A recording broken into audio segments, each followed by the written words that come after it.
Павел Шатев и најголемиот број солунски атентатори беа ученици на Солунската машка гимназија Свети Кирил и Методи. Идејни водачи се велешаните Јордан Поп Јорданов Орце и Костадин Кирков, а во практичното остварување на динамитните акции учествуваат и нивните сограѓани Тодор Богданов, Илија Трчков, Владимир Пингов, Димитар Мечев, Ѓорги Богданов, Милан Арсов, Тодор Органџиев, како јунакот на Сториева, кратовчанецот Павел Шатев. Имам многу спомени с него. Докато с некои други помалчаливи, но с него имам и то многу хубави спомени. И даже един път ми хрумна, той ми много говореше за Орце. Той се прекланяше пред него. Беше такава личност, вика. Беше неустрашим. Беше много твърд, вика. Той за делото готов каза в момента да се пожертва. И аз му казвам един път, ама другар Шатев, дали беше господин или другар, това не мога да обращението. Но викам, щом толкова е той важен, Орце, хайде да му направиме неговия образ, да остане за поколените. Вика, нема как, он не е остил снимка. Бех малечка, кога много пати моето место беше во скуто на мојот татко. Исто един од членовите на гимиджиите. Кога се е копал тунело за Отоман банка, заедно со Павел Шатев се изнесували земјата во кисии. Да не се разбере, у книжни кисии са носили прста да ја фрлат во морето, да нема следини. Кога се подпалва во морето френскиот брод Гвадалкивир, тие исто участват заедно. Та јас од 5-6 годишна веќе бех запознаена со хероите на Македонија, со Павел Шатев, за Орце. Татко ми не ми пееше песнички за глувчета, за мачки. Ми пееше Орце сам не беше. Инши другари, пргави и смели, чим борбата отпочне. Последниот Гемиџија е роден на 15 јули 1882 година. Како син на трговец, по завршувањето на основното училиште во родното Кратово, прогимназија учи во Скопје, а образованието го продолжува во престижната машка гимназија Свети Кирил и Методи во Солун.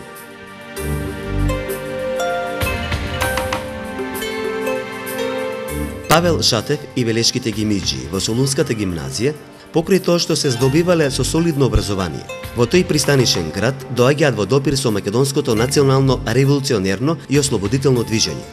Таму била сконцентрирана македонската интелигенција, која национално се разбудува и револуционерно созрева.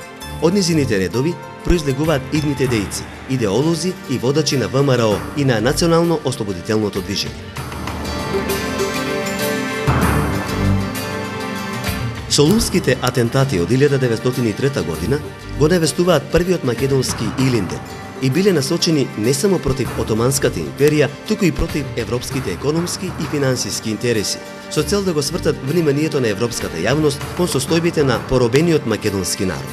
Најдобро сведоштво за тоа е едно писмо од Петар Манџуков, од село Мирковци, Скопско, кој студирал во Женева, што му го упутил на Коста Кирков во Велес. Во него, меѓу другото, се вели: Нашиот несреќен македонски народ е изложен на безброј несреќи и понижување. Тоа не е ни чудо кога се знае степенот на култура на турците. Но далеко позагрижувачко е поведението на Европа, која за сметка на своите сомнителни интереси го заборава својот долг кон еден мал народ во срцето на светот.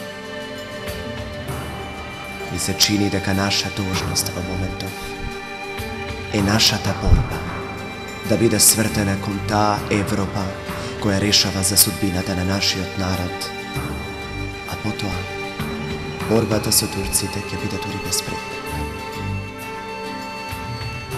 Чинам дека треба да сториме се за да ја здоболи Европа удирајќи ја по чепот, за да се свести дека и другите поробени народи имаат право на живот и слобода.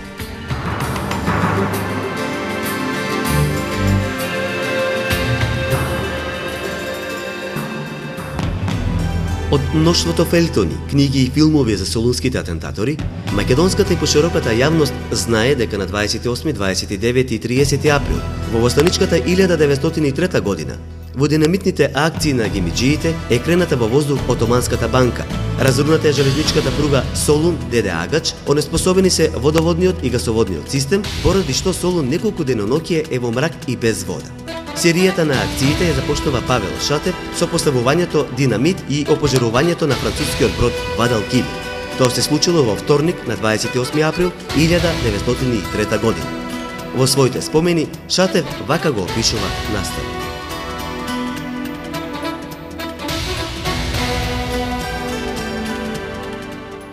Почувствував беколен тресок. И додека се соседов, од машинското одделение избувна густ дим. Еден дел од динамитот го продупчи работ на бродот, откорнувајќи едно парче железо големо колку еден прозорец, а другиот дел од динамитот го запали машинското одделение. Бродот почна силно и продолжително да свири со својата сирена. Тоа беше знак со кој бродот известуваше дека е во опасност и бараше помош. Персоналот од втората класа почна да трча, а ние, патниците, стоевме како скаменети. Ни рекоа да се качиме на палубата, но пламенот ги беше зафатил скалите кои беа најблиску до машинското одделение, каде што го бев поставил динамитот. За тоа време забележав еден морнар како го носи мојот куфер. Дознав дека по наредба на капетанот, морнарите требало да ги спасуваат само патниците, нивниот багаж и поштата.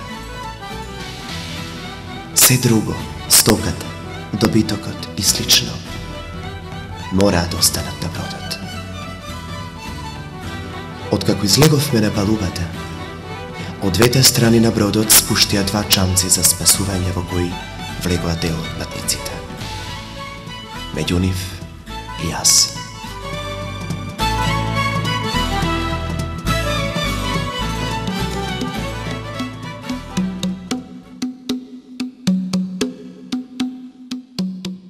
По извршената акција, Павел Шатев со воз заминува од Солун за Скопје, но бил уапсен, окован и затворен. На судењето со кое раководел генералот Едип Паша, обвинетиот тврдел дека се вика Георги Манасов и дека е од Кјустендил, но судот го соочил со Иван Гарванов, кој повеќе години му бил професор, и тој потврдил дека атентаторот е Павел Шатев од Кратово. Судот му изречува смртна казна од јуни 1903 до април 1906 година. Шатев и другите осудени на смрт секојдневно ја очекуваат екзекуцијата во ќелиите на Беаскуле и Едикуле. Во април 1906 година султанот донел указ со кој осудените на смрт и на доживотна робија се испраќаат во заточение во африканската пустина Сахара, во градот Мурзук. По 25-дневно пловење со бродот Константинопол, Шатев заедно со уште тројца преживеани гемиџи и стотина други осуденици, македонци, пристигнуваат во затворот во Триполи, од каде по еден месец се принудени, пеш, гладни и жедни, малтретирани од стражарите, на 30-дневно пустинско патешествие, за на 24 јули да пристигнат во занданата на грачето Мурзук во областа Фезан.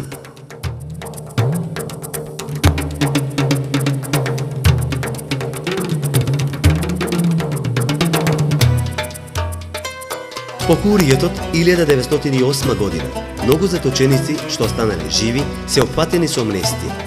Меѓу нив е и гемиџијата Павел Шатев. Како што раскажува самиот на 18 август 1908 година, ослободените македонски заточеници тргнале од Мурзук за на 16 септември да стасаат во Триполи, од каде со брод преку Смирна на 3 октомври се враќаат во Солун.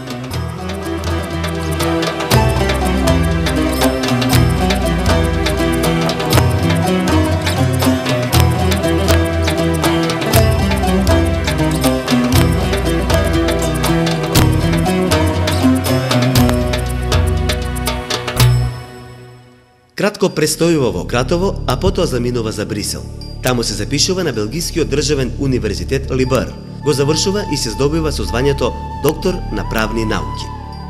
Со Балканските војни Македонија е распарчена. Шатев од 1915 година е во Софија. Тука го затекнува Првата светска војна. Бил мобилизиран во бугарската армија и како учен човек е распореден во штабот во Ниш, каде придонел да бидат поштедени од воени репресалии многу српски војници и цивили, зашто покасно српскиот народ му изразува достојна почит и благодарност. Со својата животна сопатничка, Вера Мрмева, ќерка на угледен и богат прилепчанец, трговец, кој учела во Софија, се венчава 1919 година. Од бракот со неа, Шатев станува татко на две ќерки. Милка, која станала инженер, и Нада, која завршила медицина.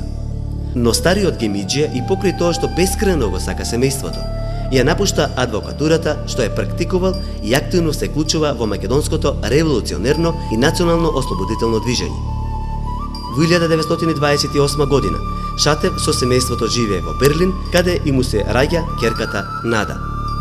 Шатев одржува интензивни врски со голем број македонски дејци и од левицата и од десницата на ВМРО, со единствена цел за создавање на слободна и обединета Македонија. Заради тоа, членува во Илинденската организација и во Македонската емигрантска федеративна организација. Дури бил и председател на низиниот конгрес.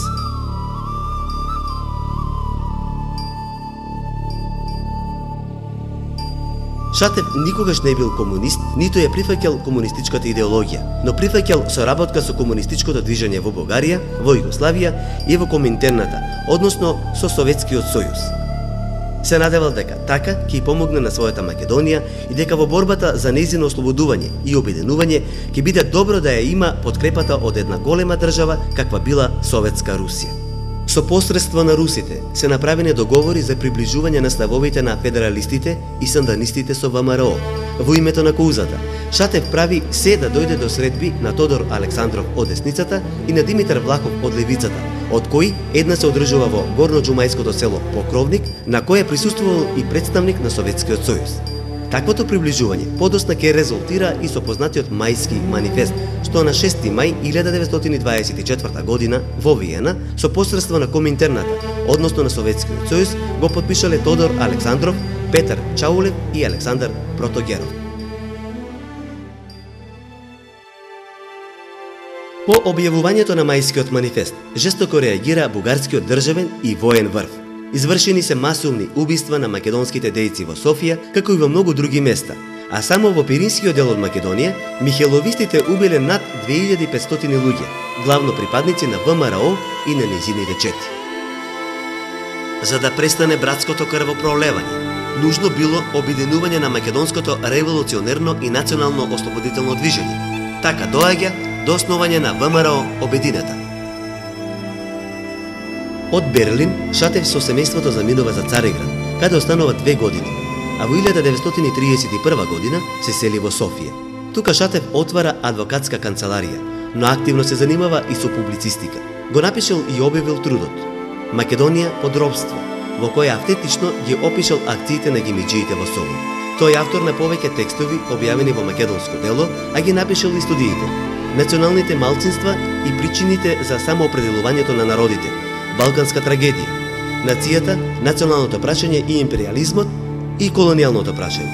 Во една брошура под наслов Балканскиот проблем и Македонија, Шатев ја осудува велико бугарската идеологија, цитирајќи некои прогресивни бугарски дејци кои велат: Сите национални несреќи и катастрофи што вас најдоа бугарскиот народ, лежат во великобугарскиот шовинизам и великобугарската идеологија, во стремежот за хегемонија на Балканот и господство над соседните народи.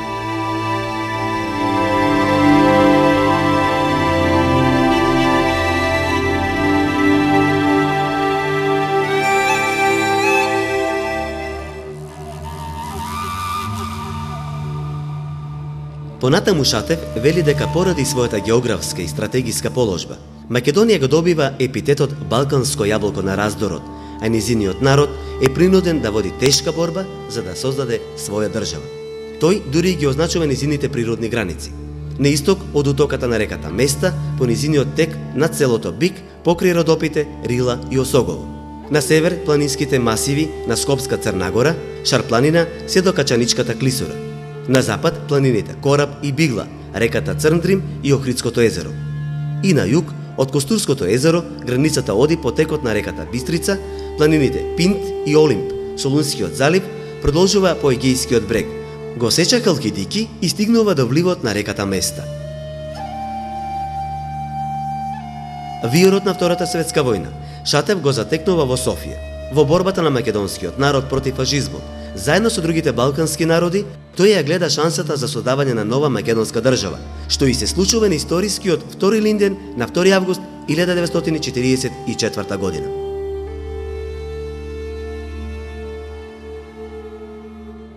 Уште пред започнувањето на оружената борба, Шатев во Софија често се среќава со истакнете македонски културни и општествени дејци, потикнувајќи ги со перо и пушка да земат учество во престојното востание на македонскиот народ. Ангел Жаров, односно Михил Сматракалев, еден од членовите на македонскиот литературен кружок, пишувајќи за тие времења и настани, забележил дека Шатев бил следен од бугарската фашистичка полиција. Бугарските фашисти го осудија на доживотен затвор и го пуштија во Кюстендилскиот затвор. Прво беше осуден на смрт, после остана до живот. 9 септември го завари во Кюстендилскиот затвор. Го пуштија. Првото место кое беше да дојде, да се види со другарите од македонскиот дом. А во тој дом веќе стоеха неговите последователи, членове на ВМРО Обединена, кои создадеа првиот македонски кружок. Това беше кружок со Вапцаров, со Антон Попов, со Петар Богданов, со Атанас Романов. За негово помилување се залага сопругата Вера, барејќи при посетата во затворот да напише молба до царот. Но гордиот македонски син тоа го одбива. Сепак, тој, например, сподели с мене, казва, ти знаеш ли, казва, като излезе тази книжка, дето тој ми ја подари, значи, заточениците од Фезан, малка книжка, спомени тогава. После направил тој у затвора, когато са му искали смртна присъда, големата книга, дето я имам в Македонија под робство. Това е голема книга. А тогава малка беше и на мене ми я надписа с автограф и снимка ми подари и ми казва, знаеш ли, вика, негово величество Борис III ме извика при него, казва, и искаше аз да му разкажа за това. И аз му разказах, вика. И какво става по-късно? Гледай, съдба. Какво нещо е съдба? Преди, значи, когато Павел Шатев го залавят във Варна, когато става войната, значи, между тия демократичните държави и фашистска Германия, значи, Павел Шатев е бил в услуга на демократическата, бил е против фашистска Германия, на страната против фашизма, на страната на демократичните държави и го залавят във Варна. И му искат смъртна присъда. И какво става? Симеон Радев отива лично при цар Борис. Той е написал даже за строителите на Нова България. И каза, Ваше Величество, знам, че по тия закони сега е виновен, много е виновен. Служил е един вид, го считат като шпионин в полза на вражеска страна. България тогава е била на страната на фашистка с Германия. Бил е принуден цар Борис, нали? Така и давам път да влеза тука. Знам, че е виновен. Ама, Ваше Величество, помилвайте го! Историческа личност, Ваше Величество. Ами, султана, 2 смъртни присъди, атентатор, взривяват отоман. И въпреки това, от 2 смъртни присъди, ето го жив е. Та вие ли сега ще допуснете, вика, да бъде обесен, да бъде разстрелян? Помилвайте го! Историческа личност, вика. И наистина казва, ето да живехме да се видиме с него. Шатев бил надгледуван затоа што полицијата знаела дека тој е алката што ги спојува постарите и помладите македонски дејци и борци за слобода и независна држава. Така Жаров ке забележи дека на една средба на Шатев со споменатите млади македонски дејци било забележено и присуството на сестра му на Гоце Делчев, Руша, на Туше Даливанов, близок другар на Гоце, на Александра Хаджидимова, сопругата на Димо Хаджидимов, а на иста маса со Шатев седел и другиот преживеан гемиџија Михил Герџиков. По низа малтретирање, Шатев конечно во 1943 година од затворот во Хасково е префрлен прво во Пазарџик, а потоа во Кюстендил. По превратот во Бугарија на 9 септември е пуштен од затвор и се враќа во Софија. Дојде викам, дојде 9 септември и кажам, јас се записах за студент, врнаха ми правата, нали, и сам студент и седим на булевар Труски, сам застанал, заштото минава една манифестација, не многу голема, 1000 хора, не голема група, и аз ги гледам, знамена, македонски знамена, бело, тако, черно и червено, и плакати, елате с нас, отиваме в Македонија, има нужда од интелигенција. И един човек се откъсва од талпата, идва, прикръщаме, целуваме и вика, ајде бе круме, отиваме за Македонија, отиваме, вика, ела, професорките направиме бе. Од новата власт и лично од председателот на бугарската влада Кимон Георгиев и од партискиот водач Георги Димитров му е предложена дипломатска служба, амбасадор на Бугарија во Турција. Шатев се заблагодарил и ја одбил понудата, сметајќи дека сега е моментот да ја помогне на својата напатена татковина Македонија, во која се водат завршните борби за незиното ослободување. Шатев во Софија има средба со Лазар Колишевски, а го искористил и својот авторитет кај советската амбасада за да го поврзе генералот Апостолски со подполковникот Кузнецов, односно да побара помош за македонската војска и македонската кауза од моќниот Советски сојуз.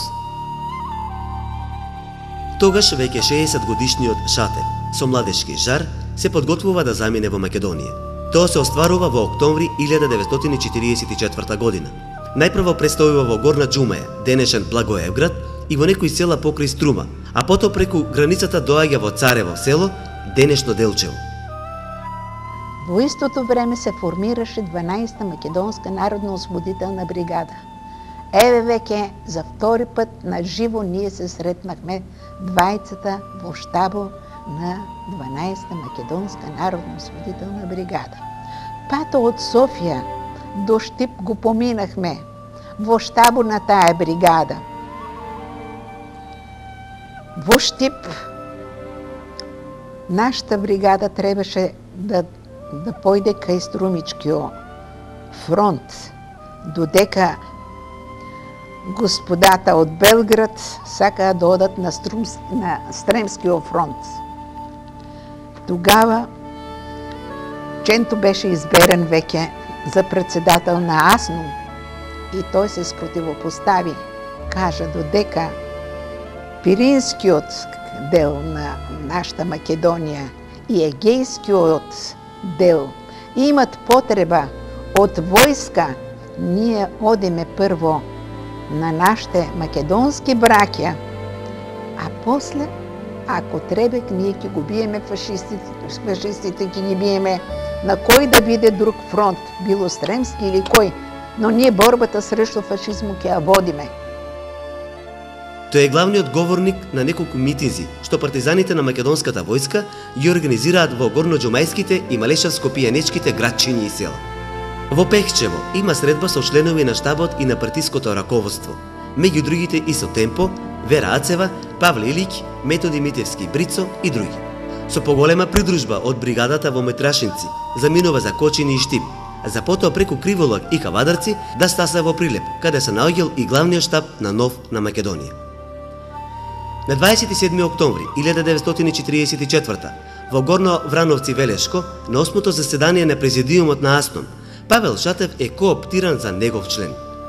Во ослободениот главен град Скопје на 29 декември 1944 година е избран за член на президиумот на АСНУМ и истовремено за председател на Комисијата за утврдување на злосторствата на окупаторите и нивните соработници.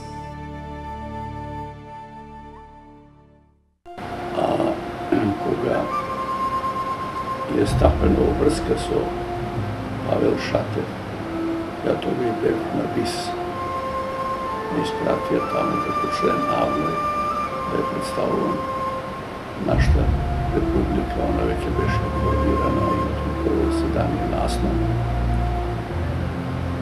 I toga ušte se govoriše za to deka Pavel Šatev zajedno su neki drugi naši od emigracijata treba da se vključate u asnom i da vidat delegati.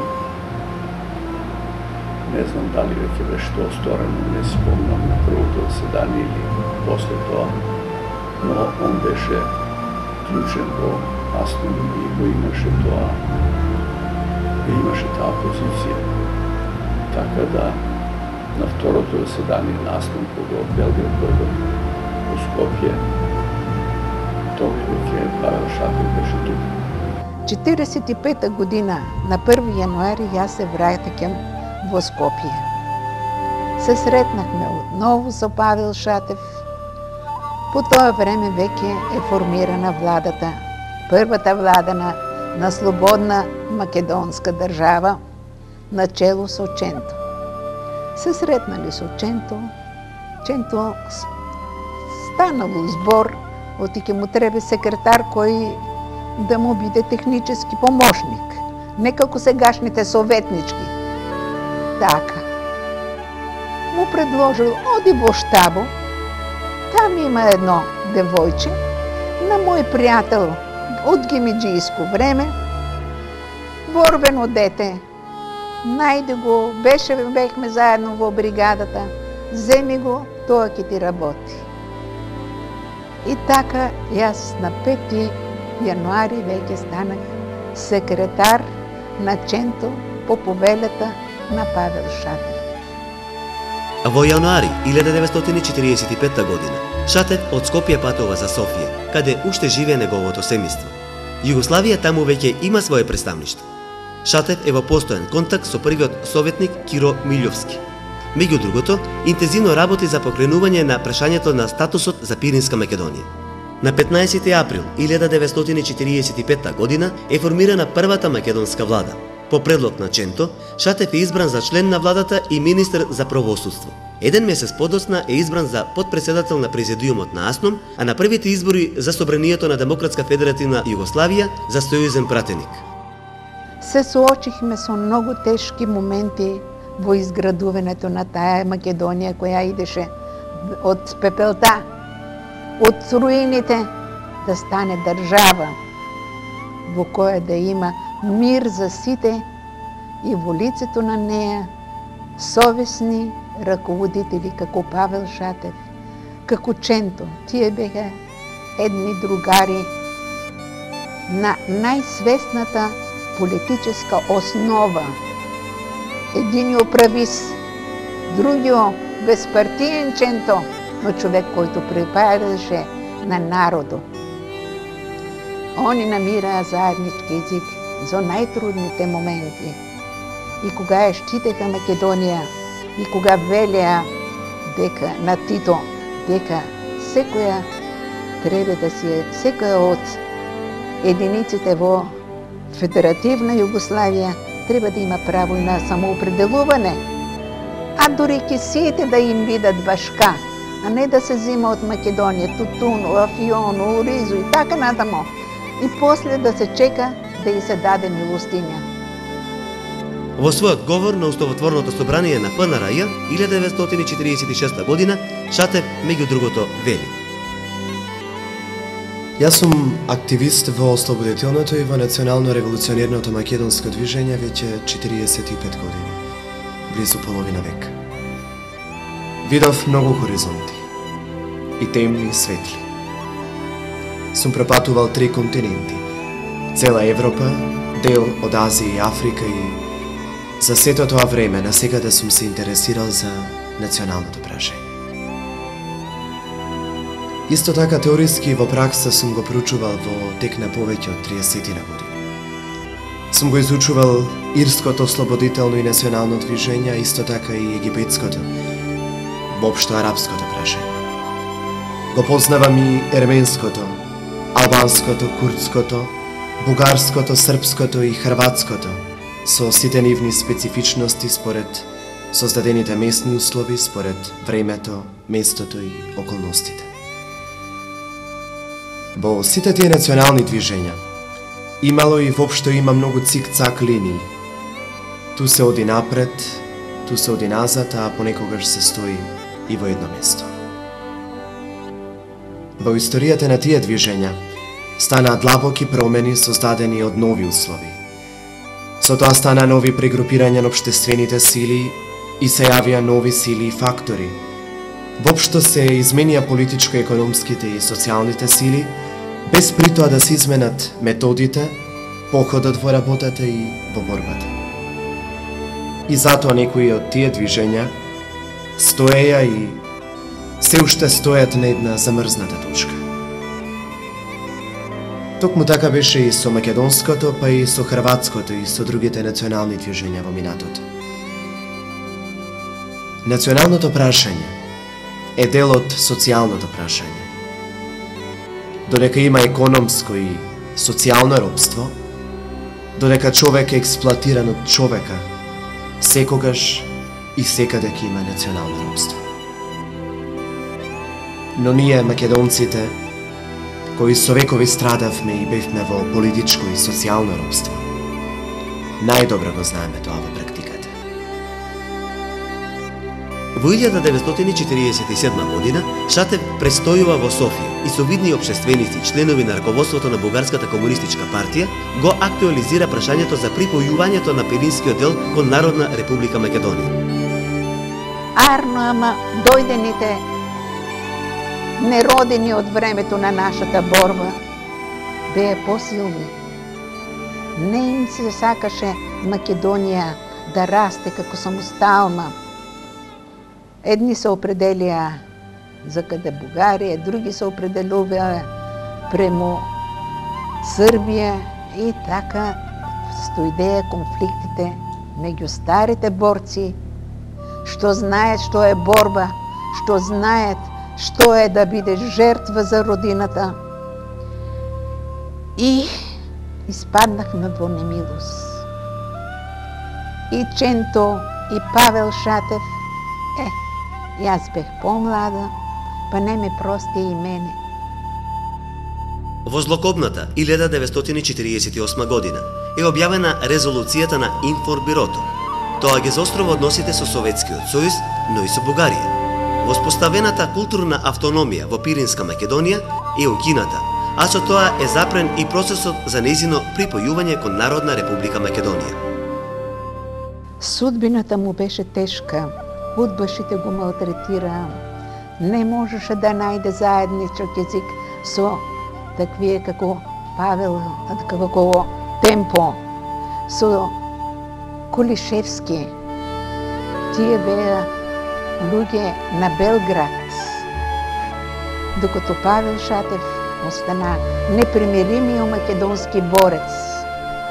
Дури не најде заеднички езики с Димитар Влахов, затоа што Димитар Влахов беше поитар и можеше да се бавцува по секое време кое него му годи. Павел Шатев никога не прекрши својот прав пат во борбата да биде син на Македонија до крај на својот живот. Кога дојдам во Скопје, ја го победам. Го видам тој, таа жива легенда наша, да се запознам, скромен човек, што да ви кажам, бе силно изненадан. Ништо не давам 5 пари за тоа, јас му викам, па вие сте били ово, па да, беше тоа, знаеш како тие нашиот народ се борел и така. Да, и јас сум еден од тие и така.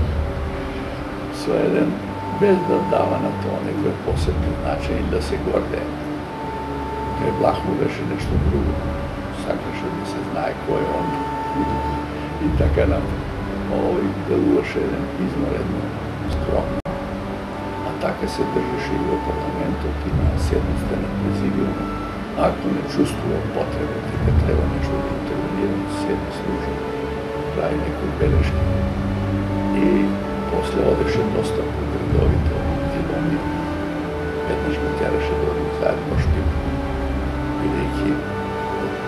роден, a on pak ima neko isjehjavanje za gradom, za toj djel na Makedonije i tako napravno. Ja to jedno što beše ne uspjel da mu sam priguram. No znam deka je bilo stipendija mesta Segedelo i na Segedelo za ova Makedonija, to je prva naša država, tako napravno mora me to čuvam na Segedelu što se bojim vremenja, ništo ne sigurno, ne davajte neko da mi da je dovede u prašenju našta samostojnost i tako napravno. Ne beše mnogo duševne su plana i tu čuvanje naše na Jugoslovenskim federacijama primaše to nešto što je rešeno. Se nadjevaše da imamo nekakva pozicija da država gdje se proklamiraše da tamo sita republike hiljade jednako pravni i tako napravno. Во јуни 1949 Шатев е уапсен. Неочекувано. Големо разочарување и изненадување кај него, неговото семејство и кај сите што го познаваа во Македонија, Бугарија и Југославија. Апсењето е извршено во Загреб, каде по заседанието на Сојузното собрание во Белград дошол во посета на семејството, кое тука живеело. Стражарно е спроведен во Скопје. Формалното обвинение е дека е потенцијален непријател на ФНРЈ, бидејќи соработувал со Советскиот сојуз. Во истражниот затвор во Скопје бил цели 11 месеци. Потоа е депортиран во Битола, каде иако формално слободен, секојдневно е под присмотра на УДБА. Таму останува се до смртта на 30 јануари 1951 година. Тој е еден од илјадниците македонски патриоти и страдалници, апсени и судени само врз основа на нечии неутврдени сомневања. Кон Шатев, последниот гемиџија, имале респект и должна почит турскиот султан и бугарскиот цар. Тие го амнестираа и помилуваа за докажани кривични дела за кои бил осуден. Но југословенскиот маршал и неговите македонски соработници ниту го респектираа, ниту го помилуваа. Напротив, кон него беа сурови и немилосрдни. Без суд го осудија за несторени и недокажани дела. После кога падна во немилост, ја веќе не бев тука и немам некои непосредни своји сознанија, но го следев тоа што се случуваше. Он беше голем пријател, да се сетам како се викаше, иначе и мој другар, беше едно време и амбасадор в Белгија. После и он настрада политикал бюро, а со Павел Шатев беа голем пријател. И слична судбина и овој работи да Руската обавештајна служба и по таа линија веројатно има некои меѓусебни контакти, информации и така натаму. Но и двојцата за жал завршија на еден начин кој не изслужи на честно напредок. Од записот на Милка Шатева, неговата постара ќерка, даден на новинарот и публицист Панче Михајлов, дознаваме дека Шатев во Битола бил во куќен притвор и живеел мизерно. Морал секојдневно да се јавува во УДБА. Неговите ќерки и сопругата Вера, откако изгубиле надеж дека ќе издействуваат кај македонските власти дозвола, болниот и истоштен старец да го однесат на лекување во Загреб, Охрид или во Скопје, го посетуваат во Битола. Во спомнатиот запис на Милка Шатева е забележено и ова. Татко ми во Битола живееше во една приватна куќа, но таа куќа и припаѓаше на УДБА. Задолжен за татко ми бил некој Владо, човек на УДБА, кој повремено доаѓал во куќата, се грижал за некој и му носел храна. Станот во кој живееше татко ми беше ужасен. Тоа беше една запуштена зграда полна со влага, без вода и без осветление, без ни најмала удобност за нормално живење. На масата најдовме свеќа. Кутриот наш татко И без тоа имаше многу слаб вид, морал да пишува на светлина од свеќа. Но тој ништо за тоа не ни кажуваше. Беше толку достоинствен.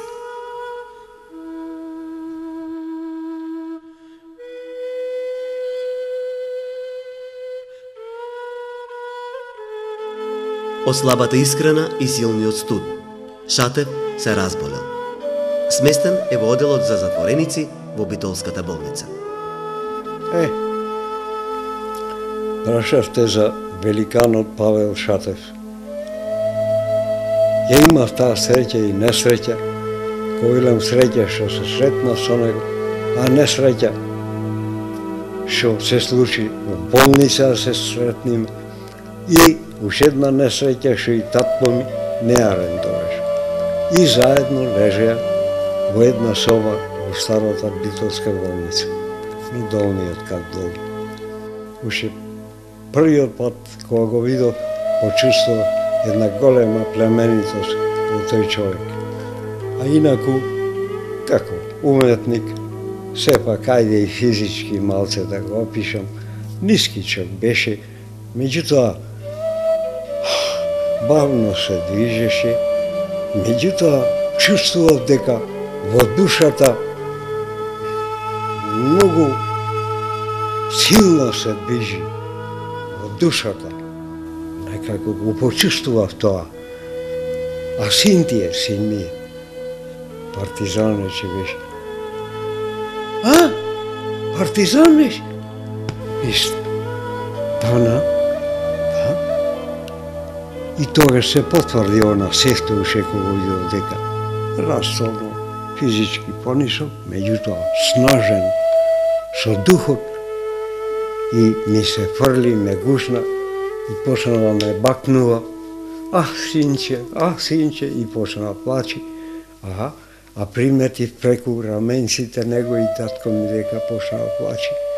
И чаршавот татко ми почна да си бриши очите.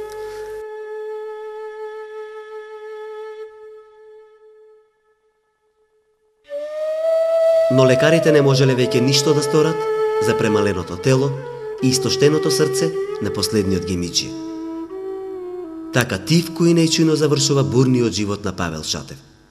Живот исполнет со големи дела, достојни за почит.